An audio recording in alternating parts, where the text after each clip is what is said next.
Greetings, my name is Sally Snowman, and I am the U.S. Coast Guard keeper of Boston Light, the first established lighthouse station in colonial America in 1716.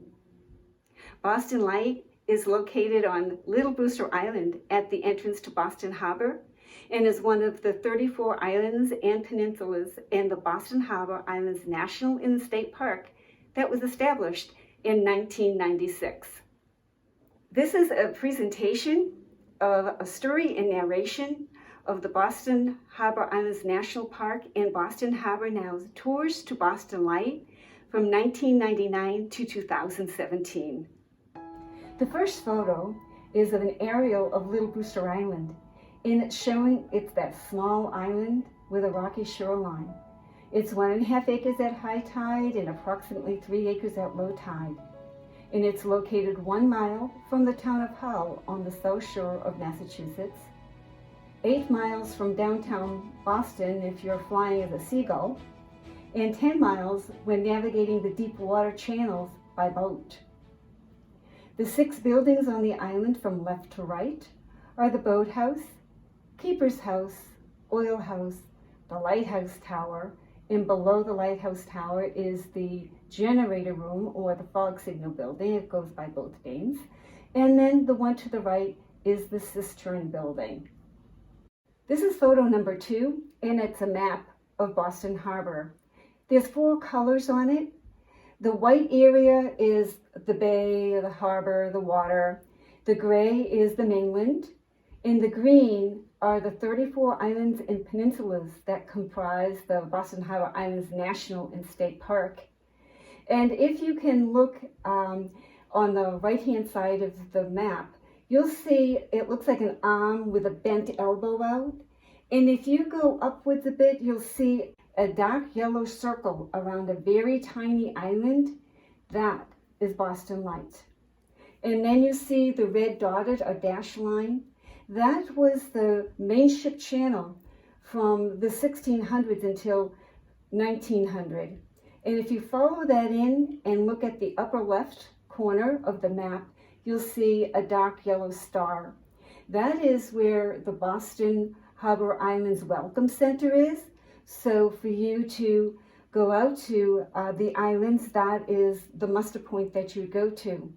So imagine back on the days when they were colonizing the Boston area, coming across 3,000 miles across the ocean and needing to come into the harbor, and it's only a mile distance between Little Brewster Island and that elbow arm of Hull, and then go into what we call the Narrows and then to downtown Boston. Isn't it amazing how many shipwrecks that occurred because there was just a 1 mile opening that was navigated before we had all the electronics that we had today. Thus the need for a lighthouse. Too many ships and cargo and people were lost at a time when there was mostly just wilderness in this area. The chartered vessel that brings the Park Service tours to Boston Light followed this route from Boston. In 1999, the Park Service and Boston Harbor Now started what they call the pilot program to just see how having tours on the island would work. And they needed a dock.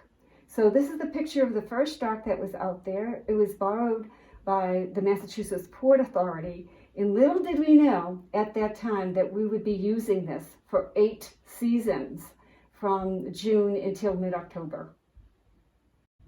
And in 1999, manning the island were 3 active duty Coast Guard personnel, military types, and they were the ones that maintained the grounds and got the island prepared for when the tours would come. And a lighthouse story would not be a good story unless we talked about the lighthouse dog. And this is Sammy. He's been on the island for many years, and he loved it on tour day. He just got so much attention, and he is, in history of the Coast Guard, the last official Coast Guard lighthouse dog in the country. So the island is being prepared for its first tour in the pilot season in 1999. And what do we need? We need trained staff. We have a ranger that's in the forefront in her ranger uniform. And where the help comes from is the Coast Guard Auxiliary, which is the volunteer component of the Coast Guard, and another volunteer organization, the Friends of Boston Harbor Islands. One of the things that the trainees discovered during their training day was there were holes all over the ground. And the reason, muskrats. They're vegetarians and they like to eat the root of plants. So the message there is walk on the walkways, not on the grass. And here we are, prepared for the first tour that happened on July 27th on 1999. And the boat that brought it out was a chartered vessel from the University of Massachusetts Marine Division. And the name of the vessel was the Hurricane. And here's the boat from a front end perspective, tied up to that Massport dock that was loaned for this purpose. The visitors come up to the island and they muster at the boathouse for welcoming and instructions on safety information. And the volunteers, we have two of them. The one on the left is the Coast Guard Auxiliarist in their uniform. In the middle is the ranger. And then the other volunteer's uniform is from the Friends of Boston Harbor Islands. The boathouse is extraordinarily rustic. It has the guest book for people to sign, a few archival photos, and a place to get out of the sun. The visitors get to meander the island, and what we're looking at here, to the left is the Cistern building. To the right is the Lighthouse Tower with the entrance, the little building that's attached to it. And we have a ranger that's at the base of the tower so that visitors can go in and look at a very small museum that we have with artifacts that are related to lighthouse keeping. This is another view on the island of visitors with Boston in the background. The Cistern building. The staff that were trained are assigned a station, a place on the island to interact with the visitors. One of the stations is at the Cistern. So the volunteer that was here would talk about what a cistern is, which holds water. And on the island, we call it the swimming pool with a cover on it that contains 22,000 gallons of water. Where does it come from?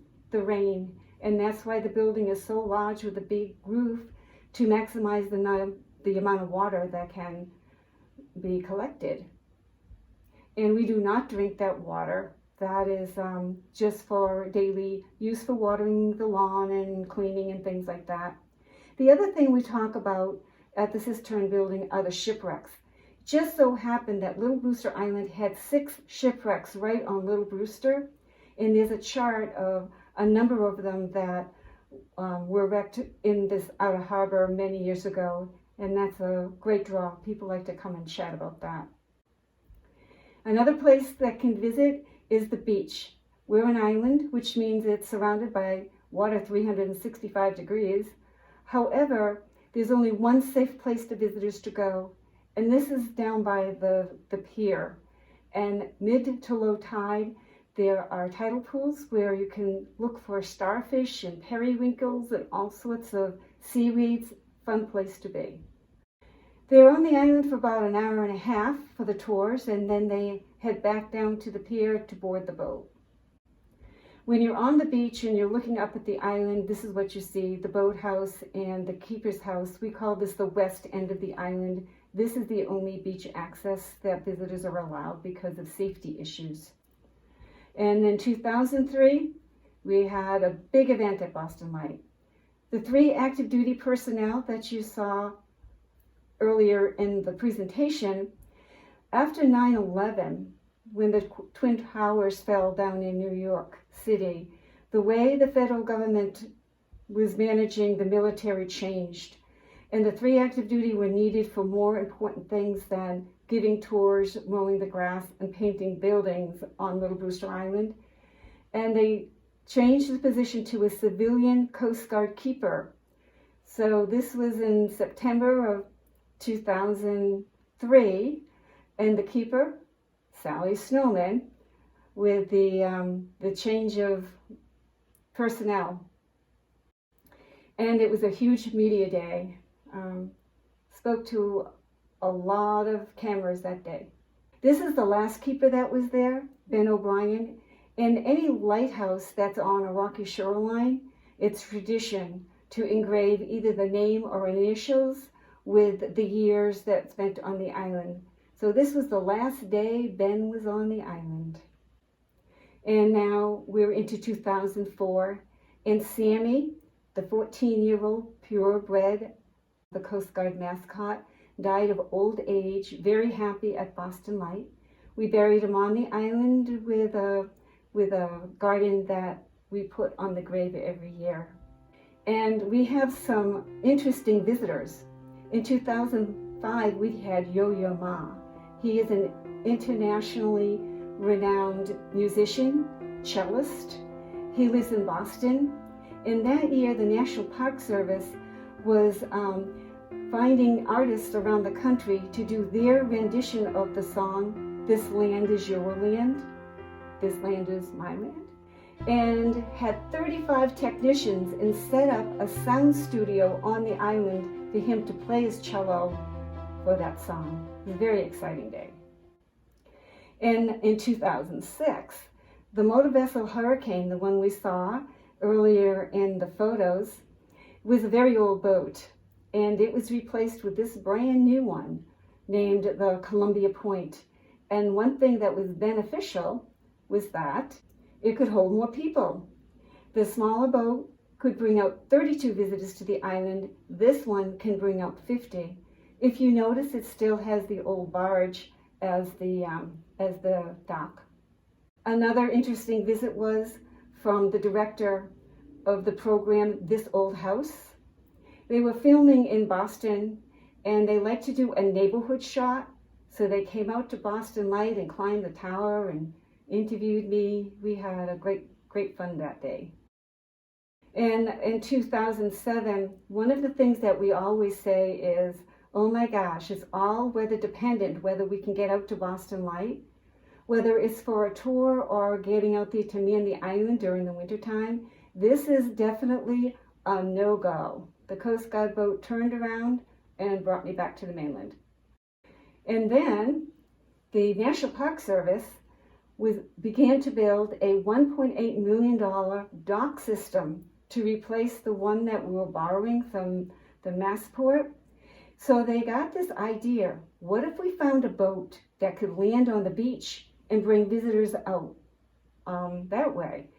Well, what we needed was to make a pathway on the beach, because this is a cobble beach, and visitors could twist ankles, not a fun thing to do. So we would make a path down to the waterfront, and this was the boat. The name of it was the Caliber, and it was a little tricky coming off the bow of the boat. And this is a photo of them departing and the pathway down to the boat. What's interesting is we had tours on Fridays, Saturdays, and Sundays.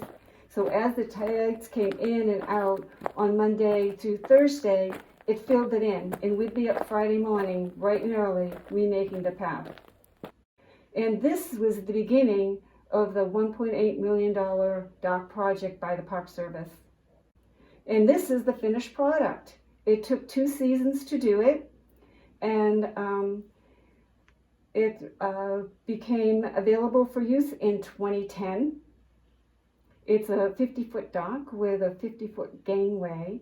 And off-season, in the wintertime, where it would get damaged, it's towed away and for safekeeping. In the pilings, they'll be there for many, many years. And then the Columbia Point came by just to make sure that they could practice having safe landings at the brand new dock. As you can see, Boston is in the background.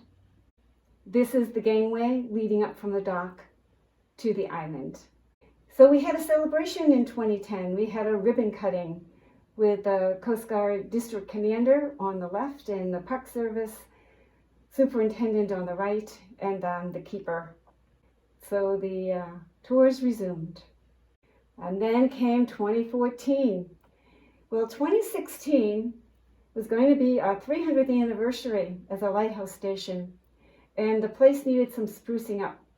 So the Coast Guard embarked upon a $1.5 million restoration project. So for 2014, we had no tours. It was not safe. And the contractors brought lots and lots of stuff with them. This is what it looked like from a boat with all the scaffolding around the buildings. This is what it looked like on the island. And at the time they were working, and I was manning the island with some Coast Guard auxiliary watchstanders. What was interesting is that there were the workers camping out literally on the island, and they'd wake up at sunrise and work till sundown. And you know, in July, that's from like 5 o'clock in the morning until 8:30 at night. We were living inside the house while they were working on the roof, and it was kind of noisy. Here we're coming up to 2015. Once again, tours can resume. And here we are, the Columbia Point, dropping off about 50 people. And after they meander around for their hour-and-a-half visit, they head back for the boat, and there's the Ranger front and center. 2016 is our 300th anniversary, and this is our logo representing our 300 years of service. And Little Brewster Island, because it can only accommodate about 50 people, we wanted to have a big celebration. And the next to closest island to us that had public access was George's Island. Over 500 people participated in our celebration for Boston Light. There's a person in the forefront. She's got a Boston Light t-shirt on the back of 300th anniversary logo.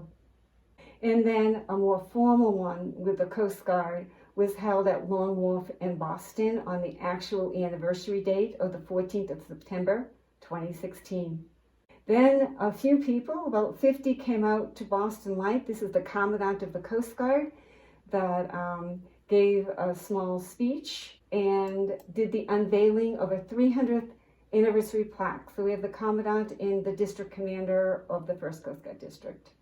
And then what we had in 2018, severe storm that did damage to the island, such as this. So we couldn't have any tours in 2018, none in 2019, and none in 2020. Here is the staff waving sayonara, looking forward to seeing what the future has in store for us until we have the opportunity to make the island safe for tours again. So at every sunset, we have a new beginning. Until the National Park Service and Boston Harbor now are able to resume seasonal tours to Boston Light, Lighthouse cruises to Boston Light will continue where you get awesome views of Little Brewster Island. Thank you for watching this video.